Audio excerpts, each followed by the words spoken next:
I still remember that morning like it just happened. The smell of coffee drifting through the kitchen, the faint hum of the TV playing in the background, the sunlight spilling through the blinds, everything felt so normal. Until my phone rang. It was a number I didn't recognize, but something in my gut told me to answer. "Is this Michael's brother?" the voice said, quiet but sharp, like she already knew she was about to ruin my world. The next few seconds blurred into noise. Words like accident, too late, and I'm sorry spun in my head like knives. By the time I dropped the phone, my knees gave out, and I found myself on the cold tile floor, trying to remember how to breathe. My brother, Michael, was gone. Just like that. I didn't believe it at first. I told myself there had to be a mistake, maybe they got the wrong person, maybe it wasn't him. But when I got to the hospital and saw his lifeless body, pale and still, the denial shattered. There he was. My brother. My best friend. My partner in every stupid childhood adventure. And I couldn't do anything to bring him back. I sat in that room for hours. I couldn't even cry at first. My brain just refused to process what my eyes were seeing. People came in and out, nurses, a doctor, a chaplain who mumbled something about God's plan, but it all sounded muffled, like I was underwater. The only thing I could focus on was his face. He looked so peaceful, like he was just asleep. I kept waiting for him to wake up, to tell me it was some horrible prank. He always loved messing with me. But this time, he didn't open his eyes. Michael and I had always been close. Growing up, it was just the two of us and our mom, so we learned to rely on each other for everything. He was the reckless one, the one who jumped into lakes without checking the water depth, who snuck into concerts without tickets, who made friends everywhere he went. I was the careful one, the planner, the one always trying to keep him out of trouble. But that was the thing about Michael, he made life exciting, like every day was an adventure. That night, after leaving the hospital, I sat alone in my apartment staring at the ceiling. The silence was deafening. I kept expecting my phone to buzz with one of his ridiculous memes or voice messages that always started with, "Bro, you won't believe this," but there was nothing. Just quiet. I replayed our last conversation over and over in my head. It had been a couple of days before the accident. He'd called me late at night, his voice softer than usual. "Hey, man," he said, "I need to tell you something. But, maybe not tonight.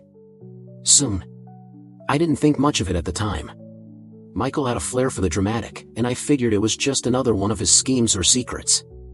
I laughed and told him, "Yeah, sure, don't keep me waiting too long." He chuckled and said, "Promise." That was the last time I heard his voice. And now I can't stop thinking, what was it? What did he need to tell me? The funeral came a week later, and it felt like a scene from someone else's life. People I barely knew hugged me, whispered "I'm so sorry," and shared stories about Michael like they'd known him as deeply as I did. I stood there, stiff, nodding politely, but inside I was screaming. None of them really knew him. They didn't know the way he'd hum when he cooked, or how he'd always make up dumb songs to cheer me up after a rough day, or how he'd defend me in front of anyone, even when I was wrong. After the burial, when everyone went home and the flowers started to wilt, I sat in his room at Mom's house, surrounded by his things. The faint smell of his cologne clung to the air. His favorite hoodie was draped over the chair, his headphones tangled on the nightstand, and a half-finished sketch sat on the desk. He was always drawing something. Sitting there, I felt this ache in my chest, like the weight of everything we'd lost was pressing down on me. I wanted answers. I wanted to know why he'd sounded so serious that last night, what he'd been carrying alone. But most of all, I wanted him back. And no matter how many times I begged the universe, there was only silence. I didn't know then that Michael had left me something. Something that would change everything I thought I knew about him, and about myself. It was 3 days after the funeral when I finally found the envelope.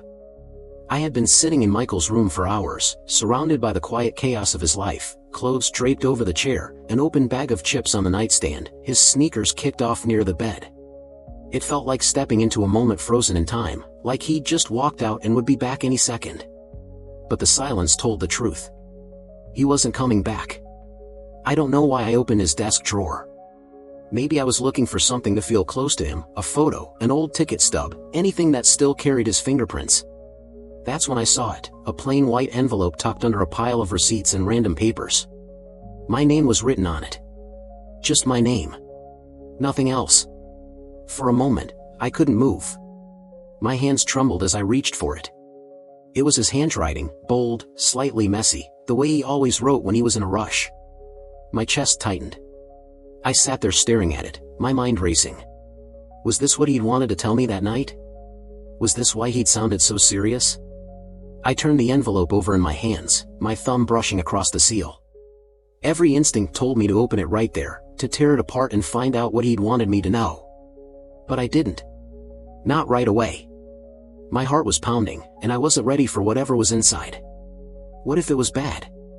What if it was something that would make losing him hurt even more? I slipped the envelope into my pocket and walked out of the room. The next day, I kept it on my nightstand, staring at it like it was some kind of bomb. I'd pick it up, trace his handwriting, then put it back down.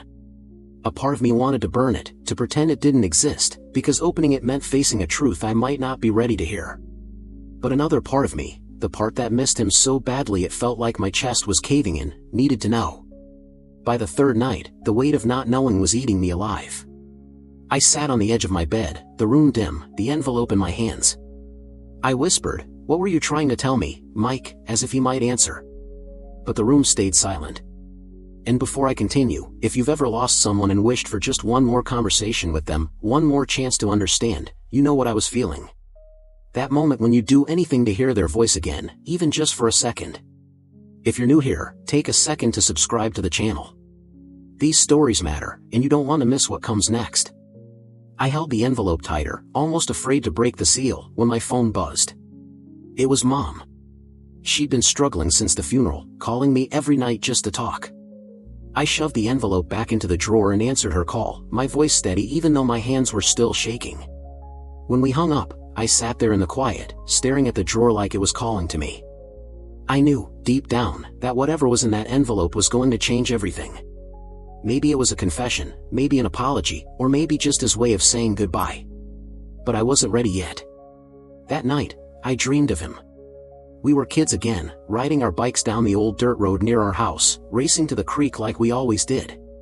He looked back at me, smiling that wide, reckless grin, and yelled, "Keep up, slowpoke." When I woke up, my pillow was damp with tears, and the first thing I saw was that envelope on my nightstand. I picked it up again, feeling the paper crinkle under my fingers, and whispered, "Okay, Mike. I'll open it. Just, not today. Tomorrow." But tomorrow turned into the day after, and the day after that. I don't know why I kept hesitating. Maybe part of me felt that as long as I didn't open it, a piece of him was still here, like the letter kept him alive in some strange way.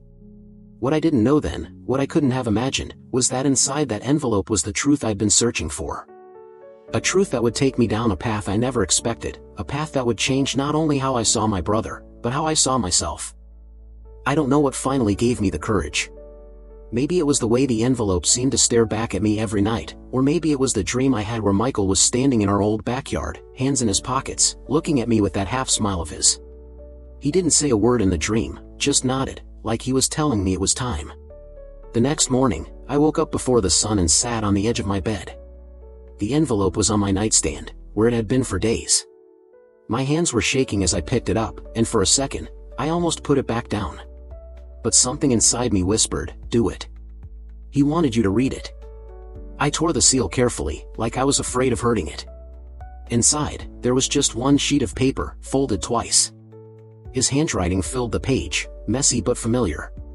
The sight of it alone made my throat tighten. I took a deep breath and started to read. "Hey, little brother," it began. I froze.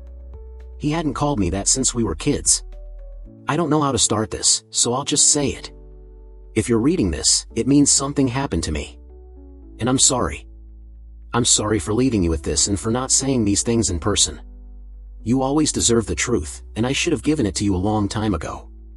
My hands trembled as I kept reading. You probably think you know everything about me.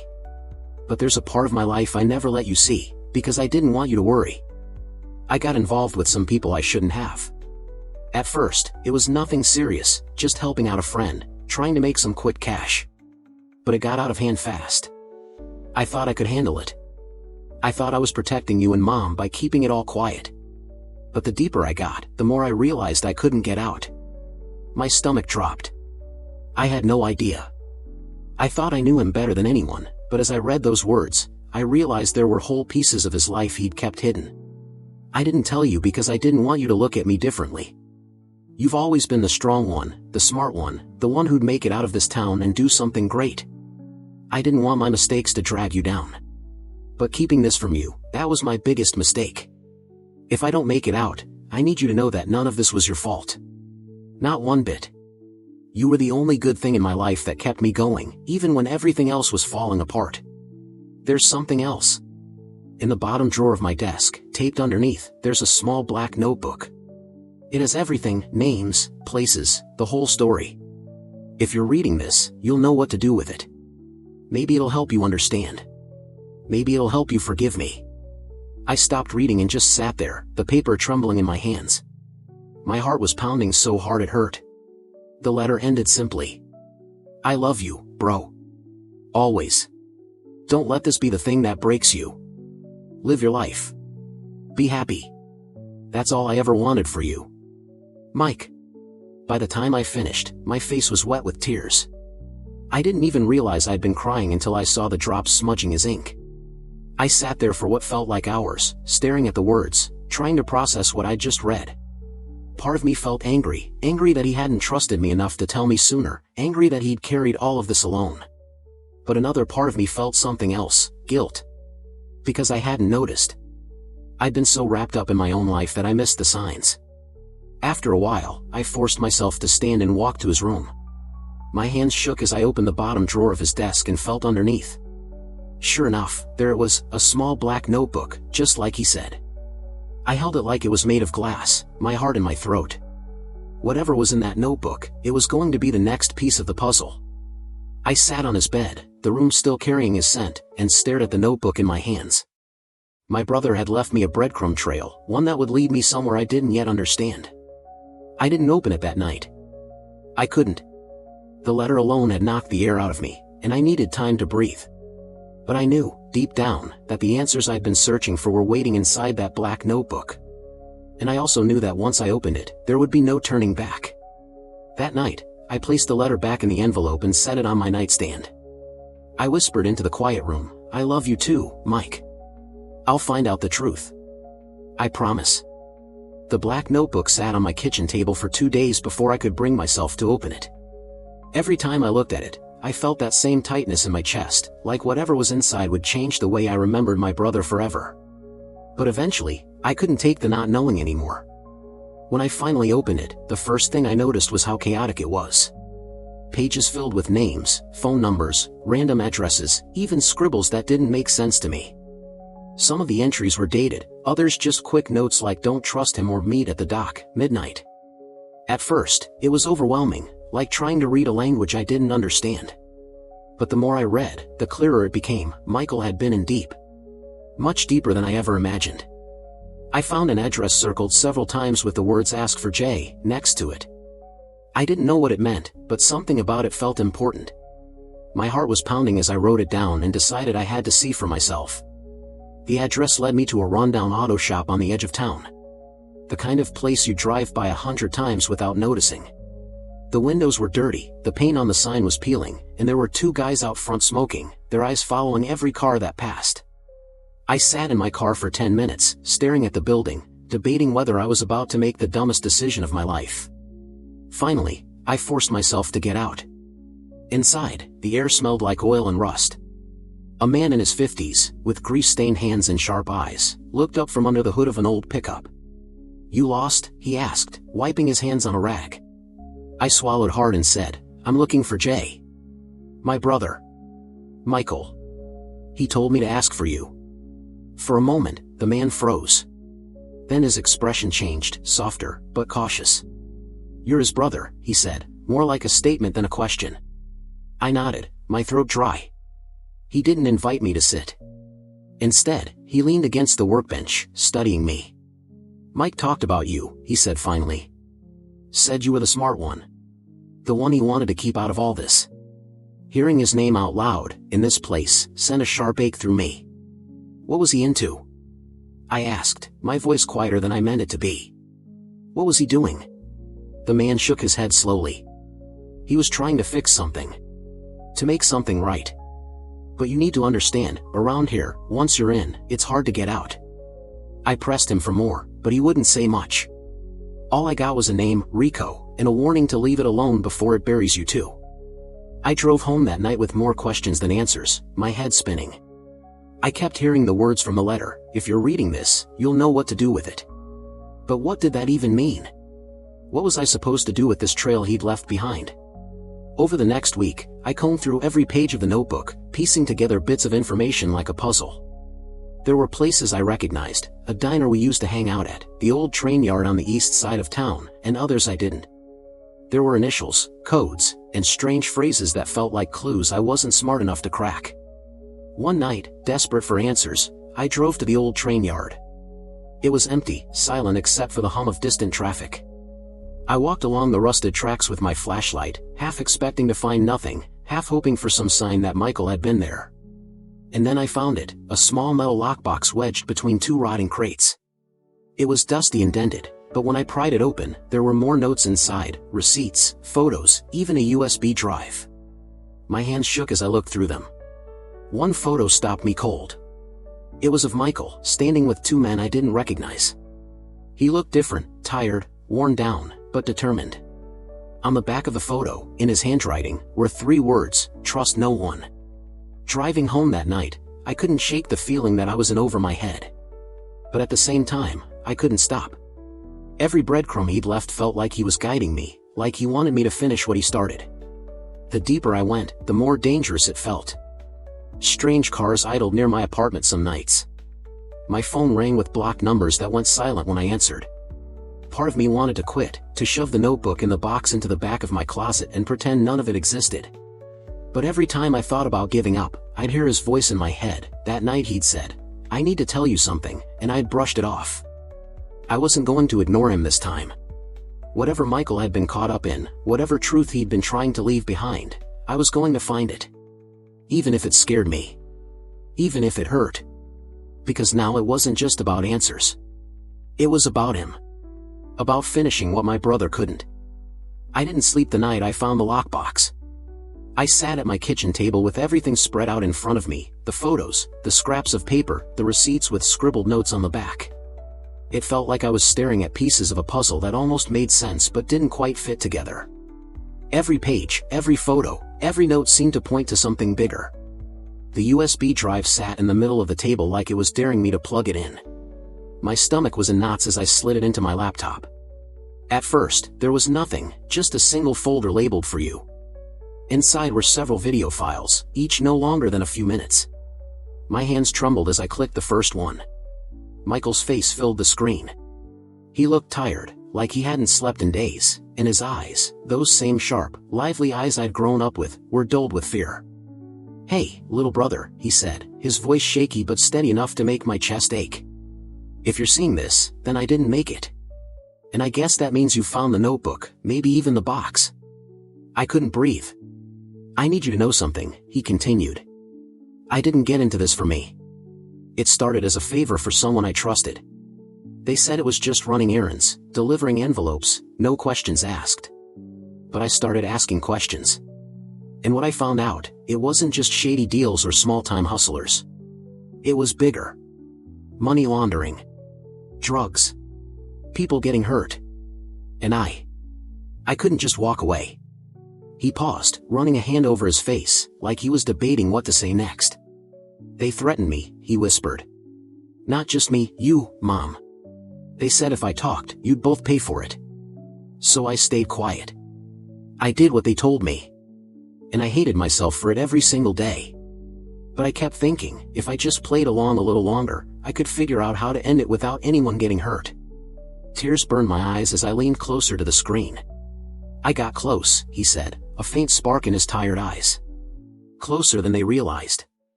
I gathered proof. Names. Transactions.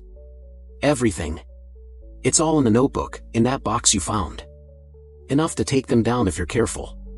But you have to promise me, if you go down this road, you'll be smarter than I was.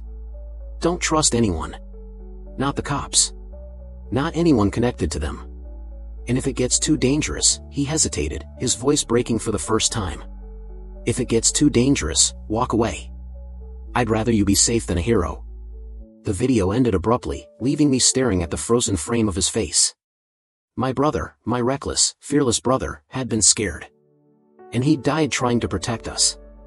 I clicked through the other videos, each one filling in more of the story. He'd been working with someone inside the organization, gathering evidence, planning to hand it over anonymously.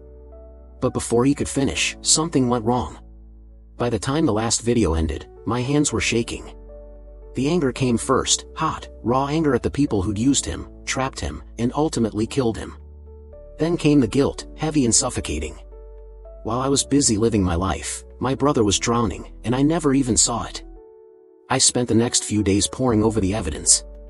The receipts traced money transfers, the photos showed meetings, faces, even license plates, the notes connected names to dates and places. Slowly, the picture came into focus, a network that stretched far beyond our town, the kind of operation that didn't forgive mistakes. One night, I drove to the police station, the box sitting on the passenger seat next to me. I sat in the parking lot for an hour, staring at the building, Michael's warning echoing in my head, "Don't trust anyone." Every instinct screamed that handing this over could be the worst mistake of my life. So instead, I drove home, parked in the dark, and sat there with my hands gripping the steering wheel until my knuckles turned white. I knew then that I couldn't walk away. The next morning, I started making calls. Quiet ones. To people Michael had mentioned in his notes, people he said were clean, people he thought he could trust. Most didn't answer. A few hung up as soon as they heard his name. But one call, led to a meeting. It was in the back corner of a quiet diner just off the highway. The man sitting across from me looked older than I expected, with gray hair and tired eyes, but his voice was calm. He told me he'd known Michael, that my brother had been close to blowing everything wide open.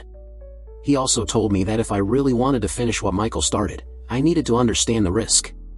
"These people don't stop," he said quietly, his hands wrapped around his coffee mug. "They don't forgive. If you're in this now, you need to decide how far you're willing to go." I sat there, my stomach in knots, but I didn't back down. "I just want the truth," I said. My voice shook, but my eyes didn't. When I walked out of that diner, the world felt heavier, sharper, like every shadow hid a threat. But there was something else too, a sense of purpose I hadn't felt since the day Michael died. For the first time, I understood what he'd been fighting for. And I knew, without a doubt, that I wasn't done. I didn't think there was anything else Michael could have left for me. The notebook, the videos, the lockbox, I thought I'd uncovered every secret he'd hidden. But a week after that meeting at the diner, I found something I'd somehow missed. It happened by accident. I'd gone back to Mom's house to help her sort through Michael's things.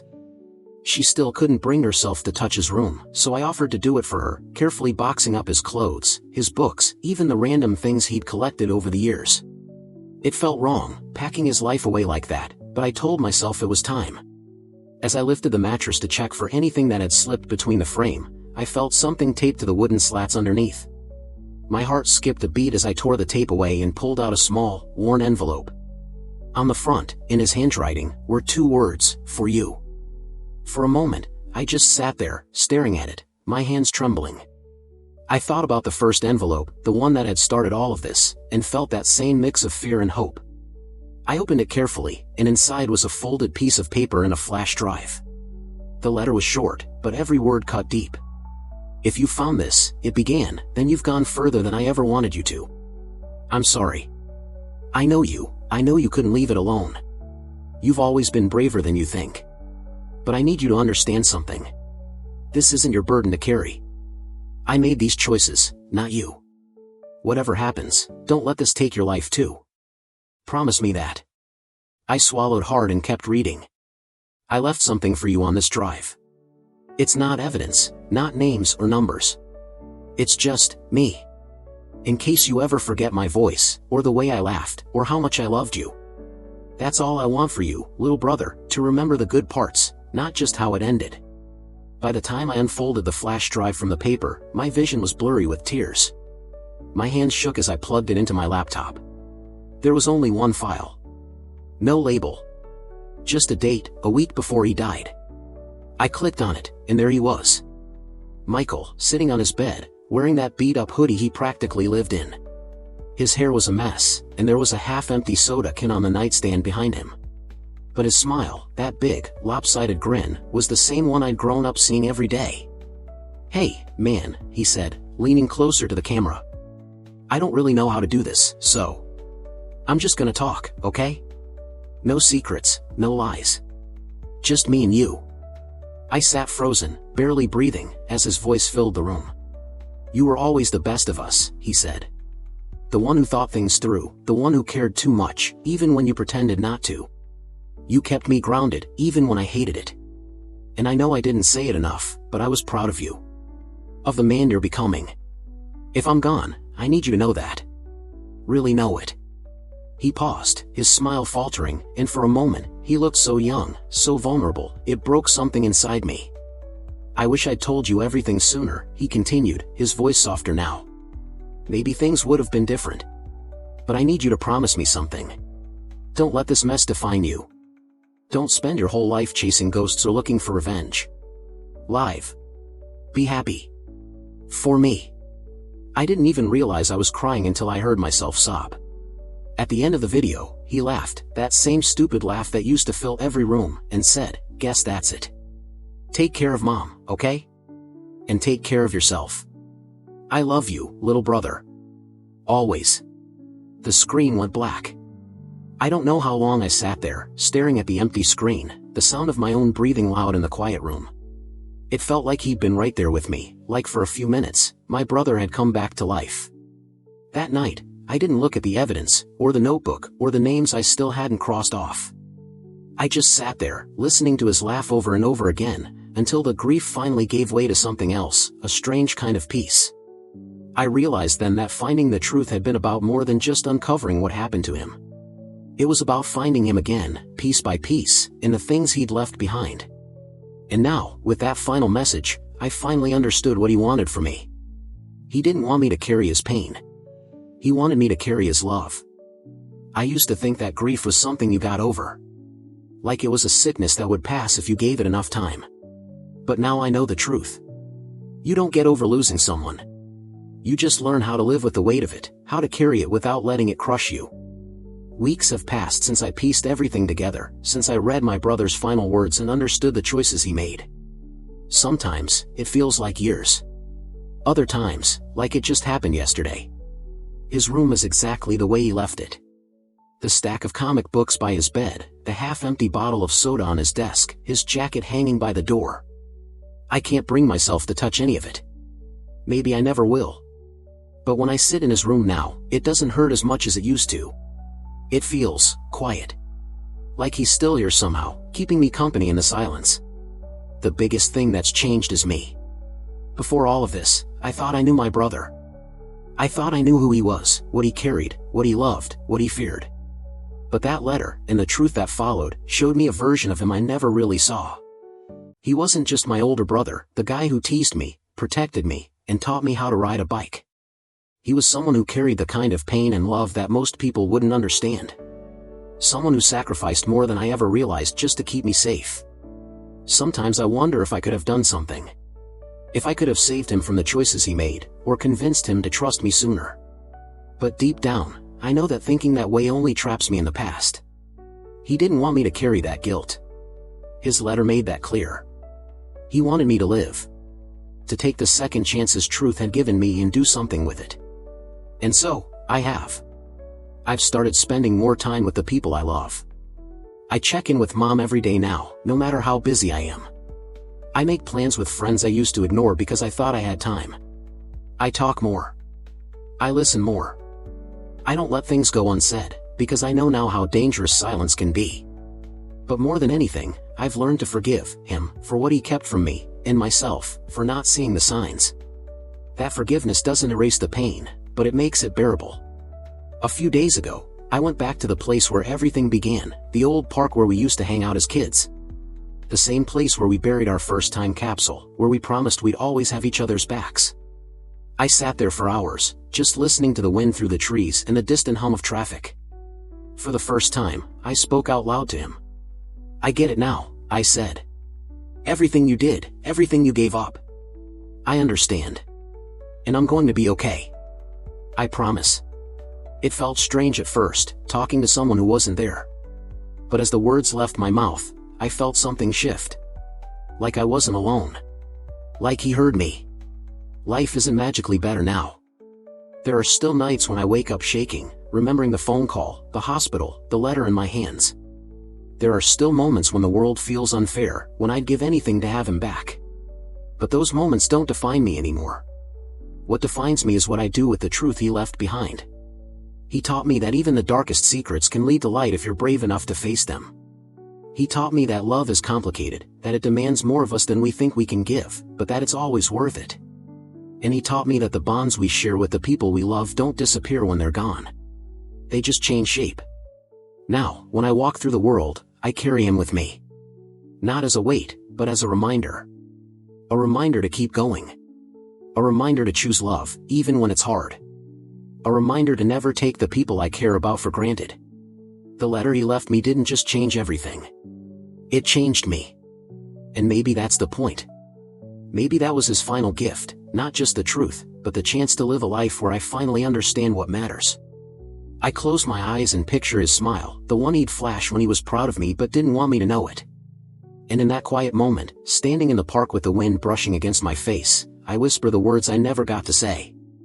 Thank you. For everything. Then I turn and walk away, ready to face whatever comes next. Because now, I know I can.